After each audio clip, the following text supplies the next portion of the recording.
Ku lunaku lwokusatu akakiiko akakulembera omuzannyo gw'ebikonde mu Bungereza ka British Boxing Board Control kavayo ne kalangira mu butongole nga bwe kasazizaamu layisensi ya Nakinko mu kugunda engoma Tyson Fury wamu n'okuggyibwako emisipi gye ebiri gye yawangula mu buzito bwa heavyweight.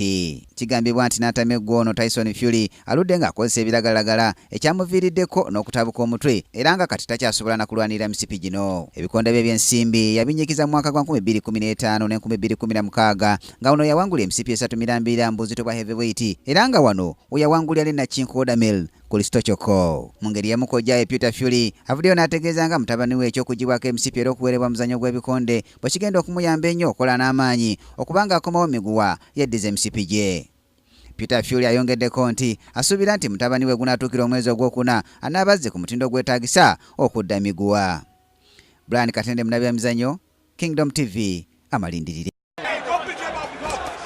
Oh, lovely uppercut there from Fury. Fast hands as well. This is Kingdom TV.